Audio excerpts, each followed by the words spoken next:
I had aspirations in mind for the live mascot program. I knew what I wanted it to be. I knew how it could benefit Butler, and so I just ran with it. Back in the day, there was no live Bulldog. It was just whoever was unfortunate enough to be dressed in the costume, and I couldn't tell you who it was back in those days either. We always had the costume, the uniform mascot. The pink is a new version of that, and I think in the last several years that's gotten a lot better over time. So we had a person in a mascot costume. But I don't know that it was as exciting or as dramatic as it is right now. The live mascot program has been in existence in an official capacity at Butler for 18 years now, and I've had the privilege of overseeing it for 14 of those 18 years. Kelly Walker, who had Blue 1, was leaving the university, took a job out west and made arrangements to take the dog with, and I got wind of this information, and I just basically let it be known that I was interested in being the next caregiver, next mascot guy, if we were going to get another one. And they said that we were, and that I could be the guy, and that was it. Blue 2 transition was not all that challenging. I think that it was Blue 1 was not the mascot that was that Blue 2 was for sure. So when Michael came onto the scene and brought the idea of getting another mascot, and which was Blue 2, that was fun because it was a puppy and everything was new and it was super exciting. So we have all the basic needs met, and then from there I felt like, okay, if we can add to this, then I think we can really go out and do some big things. We could travel different places, and we could create different marketing pieces or campaigns, and really use the dog strategically. And so we went out and got more partnerships and more sponsorships. We created a merchandising license for the dog so that we could create various line of merchandise that would then see royalties come back to support the mascot program. So we went and did that. Michael Kaltenmark has done a tremendous job. I mean, to say that he has taken this and run with it is an understatement. He hasn't just run with it, he sprinted with this. And so the efforts of Michael and his staff over there, they are continuing to make sure that the Bulldog is front and center. Blue 2 was great, and by the time he retired, he was really a true pro. He went to 2 Final Fours. I mean, he sort of set the bar way high. When he was a puppy, he was a bit of a handful, but not too bad. I was young with him, so I kept up. When I got my MBA here at Butler, it was before Trip and before the Blue line. So it's been fun to be at Butler and work here and watch that program evolve. And with Butler Blue 2, who was Trip's predecessor, we really knew that Michael had taken the program to a new level. The transition from Blue 2 to Blue 3, of course, was very difficult because of what losing Blue 2. But it's been a wonderful situation because Trip has been a tremendous replacement for Blue 2. He's been awesome. I thought Blue 2 was a handful, and then I got Blue 3, and he is a handful. So when you get him dialed in and you have him working hard, he's just as good as Blue 2 was at it, and in some respects better, but it comes with some baggage. Like, he still likes to act like a kid, and he's always looking to sort of push the envelope and have a good time, and stuff he thinks is funny I don't think is funny, and so he and I are always butting heads. But at the end of the day, he still does a pretty good job. He has a fun personality. It's been fun to channel his personality on social media a little differently than we did Blue's, to give him separation, to let people know it's like, yeah, they're both Butler Blue, they're both mascots, but they're their own dogs and they have their own personality. So it allows the program to evolve a little bit. I'm thankful that at the time when I took over, it was pretty loose, and they just said, sure, go ahead. And it was really a handshake agreement. And now we have paperwork that outlines what I need to do, what the dog needs to do, and we have goals and all these different things. So we've come a long way in 14 years.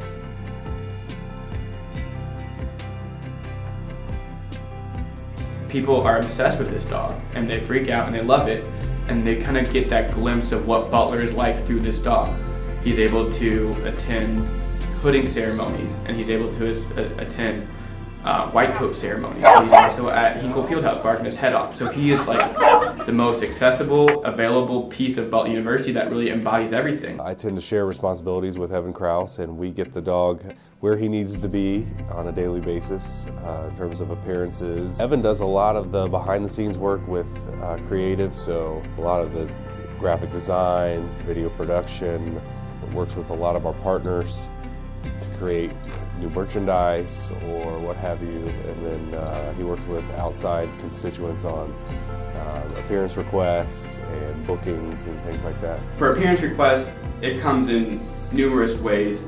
Now, when I was brought in, a part of my goal is to kind of streamline the process. My colleague Michael Kaltenmark has been running the Live Mascot program basically alone since 2004, and I was brought on to try to elevate and kind of make sure everything stays together and we can keep moving forward.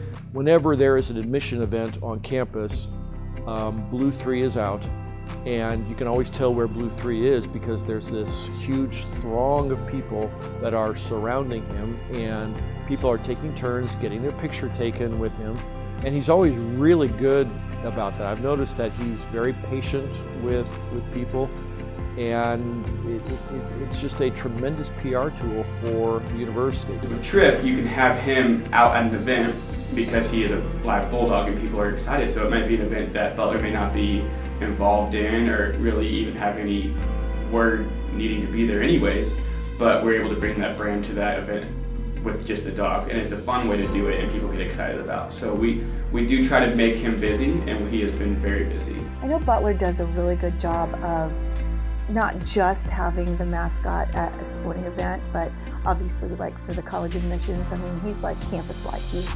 university-wide, he's totally representing the university. From a presence perspective, I mean, this is a piece of the university we can take on the road and take out in the public and represent us like nobody else can.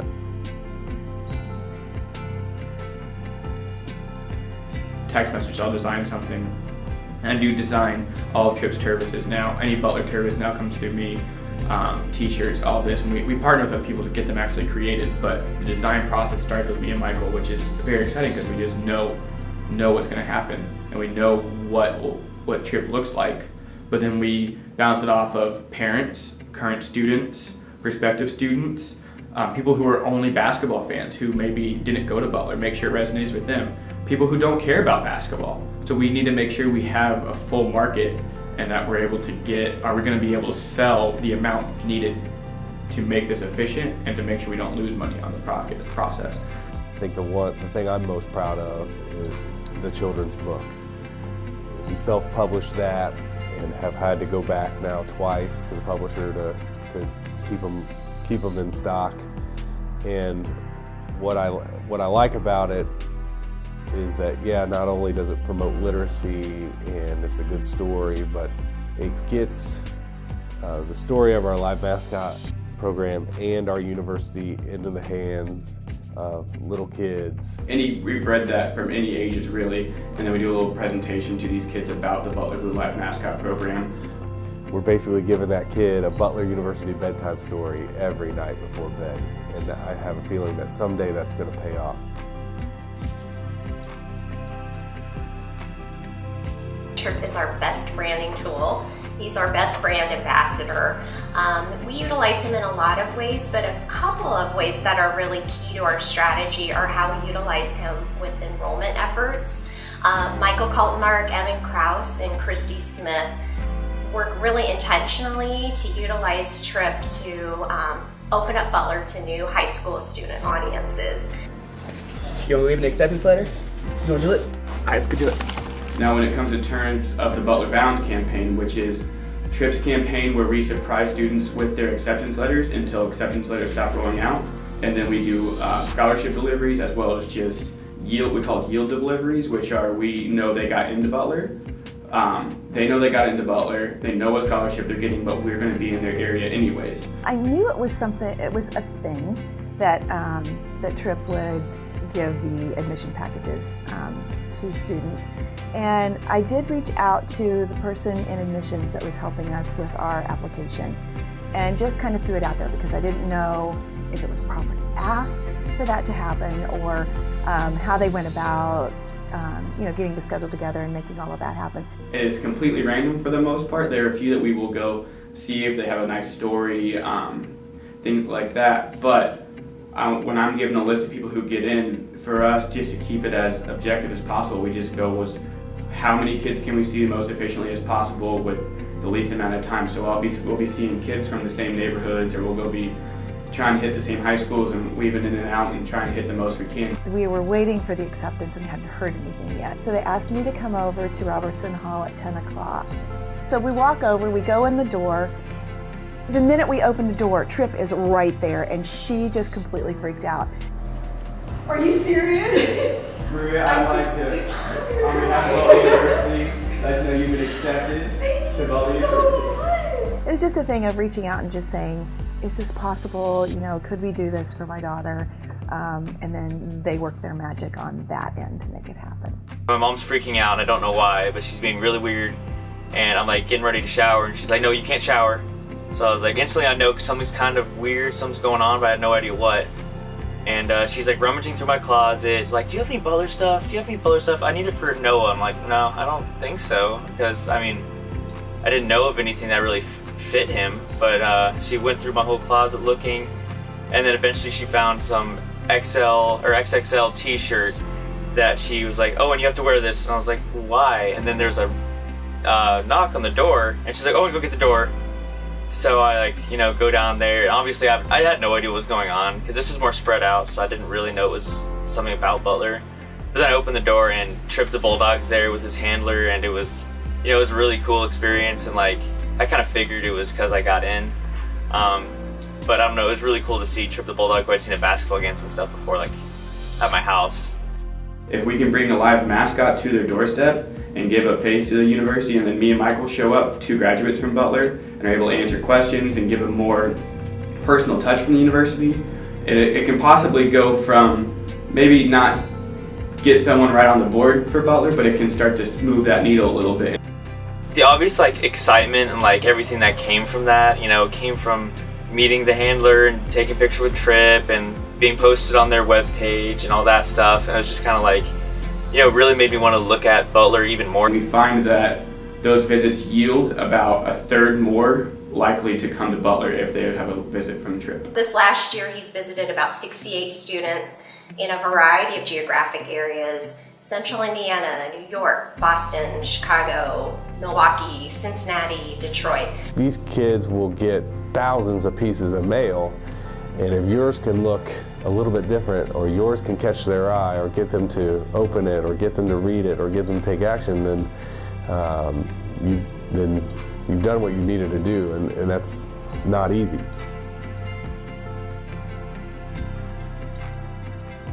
I had 2 students on campus, I'll never forget this. We were outside Jordan Hall, and Blue and I walk up, and they're like, oh, it's Blue.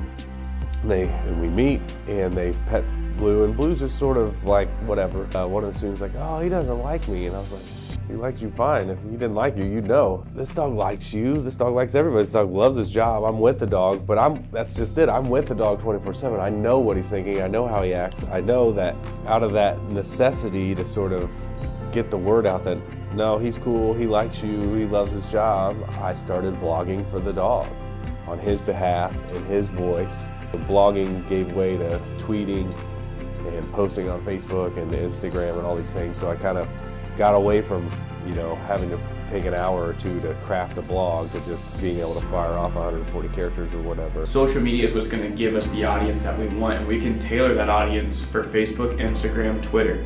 So when you think about it, we have Facebook, and we use Facebook a lot for prospective students' parents. So for Butler Bound campaigns, we've been going Facebook Live with those surprises. A Snapchat I look forward to, even still to this day, happens all the time, is when he takes Trip to get a bath, and Trip runs into wherever he gets his bath at, pulls down the rug thing, then Michael puts him in the bathtub, and then Trip is just trying to eat the water, eat the air, all this crazy stuff. I look forward to that all the time.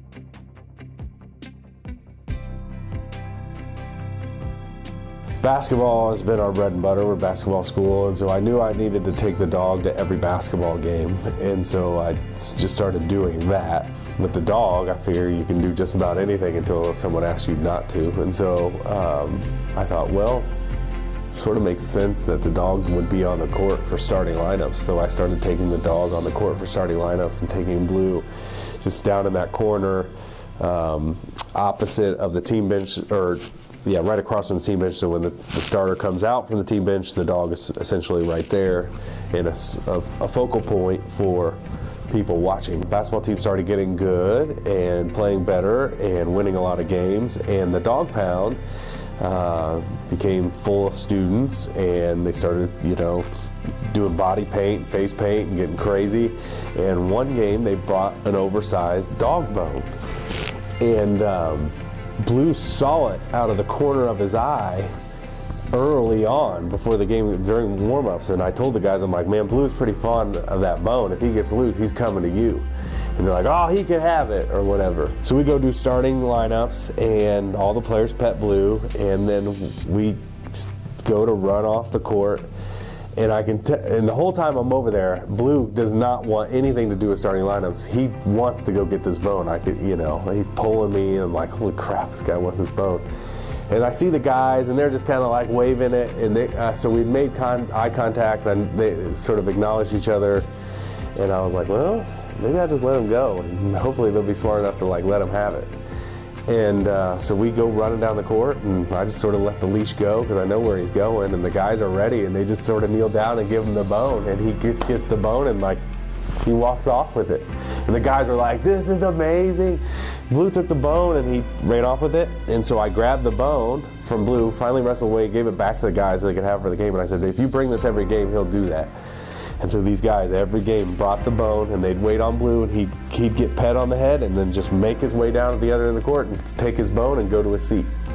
Probably the biggest one was Jay Wright with Villanova. We had just run the team onto the court for the last time to get ready for final warm-ups, and then do the national anthem, and then starting lineups. And so Trippin and I had run the team out onto the court, and we were exiting, and about that time Villanova's coming on the court, and Jay Wright and his coaches come around the corner, and there Tripp and I are, and the crowds are all being held back, and Jay just stops, and he looks at me, and he looks at the dog, and he looks at me, and he says, oh man, can I pet this dog? And I was like, yeah. And he just starts petting Tripp, and he's like, I love this dog. My family and I, we love this dog.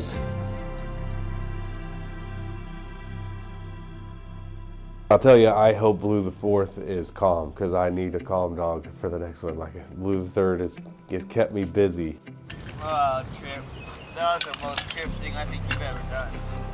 He's a goofball, and he can be a dumb dog because he's too smart. Tripp is the smartest dog I ever met, and he knows how to manipulate you, which makes him look like a goofball, and he likes to be funny. This dog has a personality where he tries to make you laugh, which is hilarious. But I think you also want a dog that's active and spirited and has a bit of a chip on his shoulder, and Blue 3 certainly has that.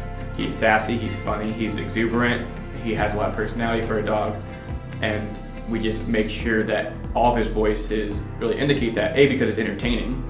You don't want a dog that, if I post a picture of a dog that says, hello, I'm outside of Robertson Hall taking a picture, that's not going to do anything. When our live mascot speaks, he represents more than just himself. He tends to represent the entire university and tends to represent the mood or disposition of the people within that institution that make up Butler University. It's the way in which he engages with students. So it's not even just having a live mascot, which is really pretty unique to us in the area, but just the ways in which he's utilized. Just think about the TV commercials.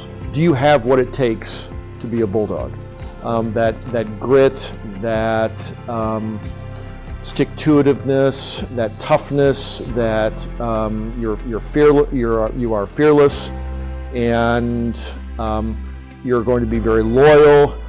I think that all plays into the brand anyway, and I think that is also attractive to 17, 18-year-olds. I think that they feel like they want to be a part of that. If you try to picture a stereotypical Butler student, there's 6 or 7 different things that come to mind. There's your student who's here for 6 years because they want to work in a hospital as a pharmacist, or there's the lacrosse player who is the founding member of our new lacrosse team, to Tyler Weidman, who is playing in the NCAA tournament, and then he's got to make it back for his 8 a.m. on Monday. Trip's definitely like the number one thing people ask for when they come to campus. I mean, Butler basketball is cool and all, but if it wasn't for Trip, I don't know how much people really care about coming to see Butler besides the basketball, because we're not playing all the time. So I think people look for Trip more than they look for anything else at Butler.